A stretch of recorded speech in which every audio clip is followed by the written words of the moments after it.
So eto nga mga sangkay, viral ngayon sa social media itong mga pictures ni Vice President Sara Duterte. Anong meron dyan mga sangkay? Pag-usapan po natin.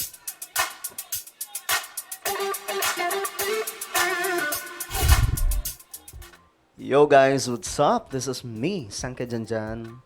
And we are back sa ating vlog ngayon. Kamusta po kayo mga kabayan? At kung ako naman ang inyong tatanungin, ang good news mga sangkay, medyo gumaling na po tayo at makakapag-live na po tayo today.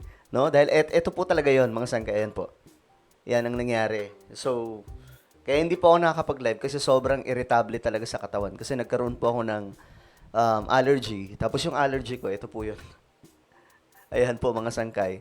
Magaling na po yan. Okay na po yan. Pero sobrang lala talaga kasi nagkaroon po ng infection nung nakaraang mga ilang araw, almost, ilan ba? 1 week or more than 1 week mga sangkay na talagang, kaya nga pansinin nyo sa mga vlog ko, hindi ko tinataas to nun.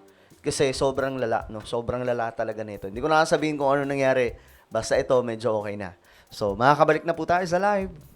Anyway, before we start guys, paki-subscribe po muna yung ating YouTube channel. Tayo po ay 1.4 million. Tumakit na po tayo, no? From 1.47, ngayon 1.48 million subscribers na po tayo. Ang dami na po natin. Diyos mio marimar. No? So kung ikaw ay gusto mong mapabilang sa dumaraming mga solid sangkay, ang gawin mo lamang ngayon, i-click nyo po yung subscribe button na makikita po sa baba ng video na to. I-click nyo po yung bell at i-click nyo po yung all. At sa mga nanonood po sa Facebook, i-follow nyo po yung ating Facebook page. Alright? Okay. Shoutout ka pala sa lahat ng mga solid sangkay. Comment down below. #solid sangkay kasama po ang inyong mga lugar. Okay. Ito na nga mga sangkay ang pangyayari. Viral po ito ngayon. Itong pictures, mga larawan nila Vice President Sara Duterte at nitong si Amy Marcos at Camille Villar. Na marami na po dito mga sangkay ang nagdududa both side. Okay? DDS at mga loyalista. Na tila baga ilalaglag nga po itong si Amy Marcos at saka si Camille Villar. Ngayon, ito ang balita mga sangkay. Kumakalat ngayon ang mga litrato ni Vice President Sara Duterte na ini-endorso sina Camille Villar at Senator Amy Marcos. Ito sa kabila po yan mga sangkay dati, if you remember guys. Si VP Sara ay nagsalita na hindi na daw po siya mag-i-endorso sa kahit na sinong politiko dahil nadala na daw po siya. Minsan na daw po siyang nabudol, di ba? Yun po yung inaano niya noon. Tinidor daw po siya, nila PBBM, nila Martin Romualdez, mga sangkay. But, tignan nyo naman ngayon. May i-endorso na. Yun ang sinasabi ko sa inyo mga sangkay. Yung mga sinasabi ng mga politiko, huwag nyo masyadong siseryosohin. Marami dyan hindi totoo. Marami dyan hindi totoo. Kita nyo mga sangkay? Nag-endorso. Diba? Si Camille Villar at saka si Amy Marcos. Pero ipinagkibit balikat lamang yan ng campaign manager ng Alyansa ng Bagong Pilipinas. Ayan na. Kasi lumalabas dito mga sangkay, mukhang may traidora na pong nagaganap. Nasa frontline ng balitang yan si Mayan Los Baños. Ang lapit na pa naman ng eleksyon, di ba? Anong date na ngayon? Ngayon po ay April, no? At isang buwan na lamang po, halalan na. Midterm election na. So, crucial na po itong mga araw ngayon ng kampanya, mga sangkay. Pinag-uusapan ngayon sa social media ang larawang ito ni Vice President Sara Duterte kasama ang tumatakbong senador sa ilalim ng Alyansa para sa Bagong Pilipinas Ayan na. na si Camille Villar. Kasama rin sa litrato ang ama ni Camille na si Manny Villar. Pinost yan ni Attorney Harry Roque at may caption na "Politics is addition after all." Ayan na. So, ano yung ibig sabihin nun? Paano yan? Ngayon mga sangkay, alam naman po natin itong nangyayari sa politika sa Pilipinas. Paikot-ikot, paulit-ulit po yung mga nangyayari. Kahit pag-aralan po ninyo mga sangkay during the time of Corazon Aquino, Ramos, Erap, Gloria, hanggang ngayon mga sangkay, ito po ang nangyayari.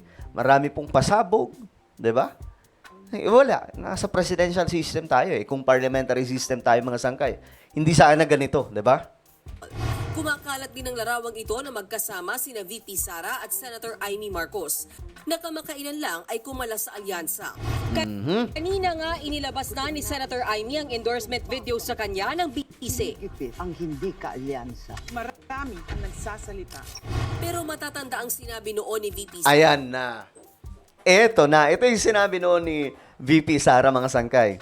Kaya pinag-uusapan siya ngayon eh. Na wala siyang i-endorsong kandidato sa Bilang Pilipino 2025. Nadala na ako, na-scam na ako, nabudol na ako. Oh, you see?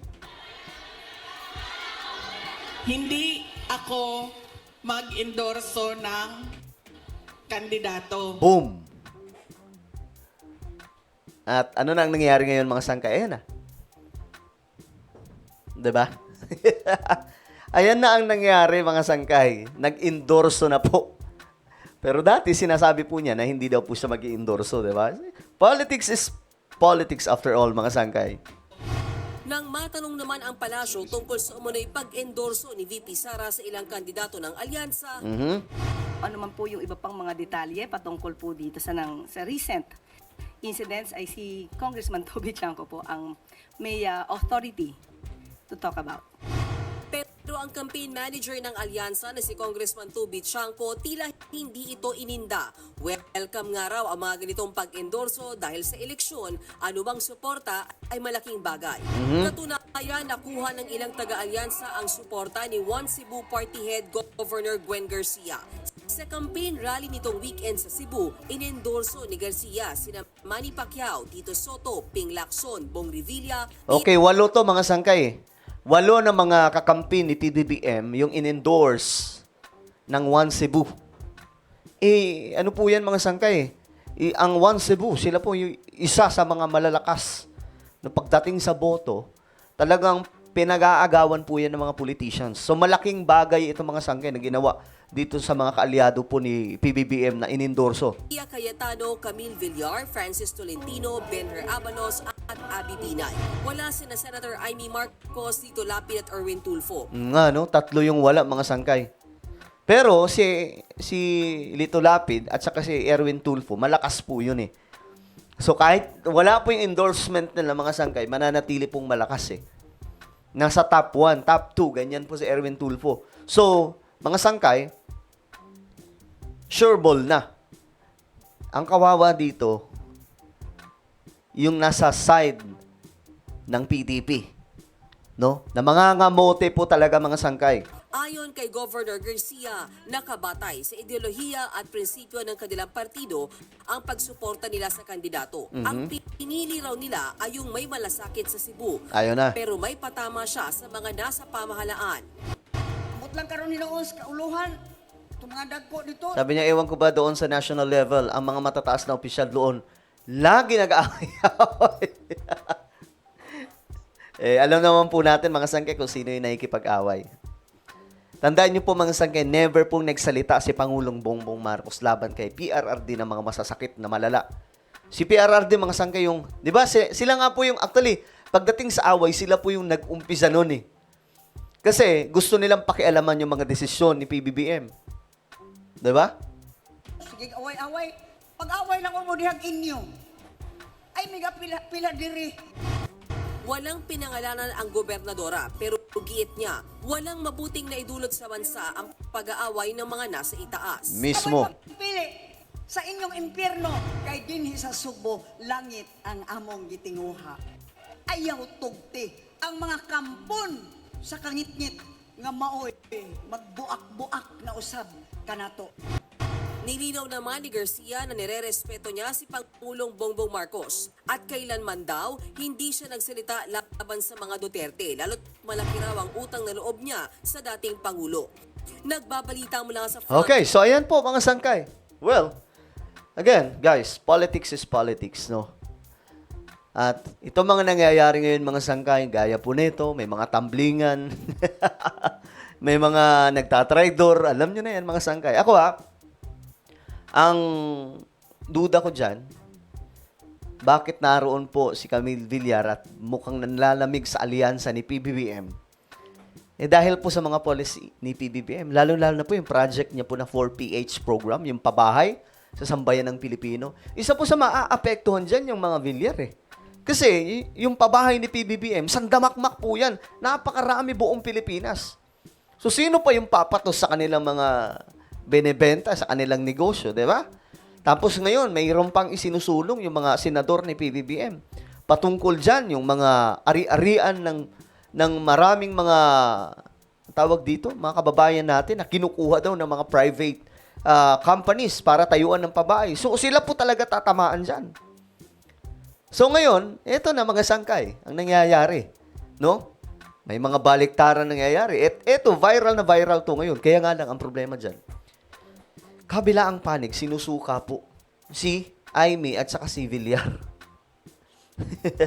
Wala silang tiwala mga sangkay sa mga ganyan, yung mga bumabaliktad. Well, ano po ang inyong opinion? Just comment down below. Mayroon po tayong YouTube channel, Sangkay Revelation. Hanapin nyo po ito sa YouTube. Kapag nakita nyo na, i-click nyo po yung subscribe, i-click ang bell at i-click nyo po yung all. Ako na po yung magpapaalam. Mag-iingat pong lahat. God bless everyone.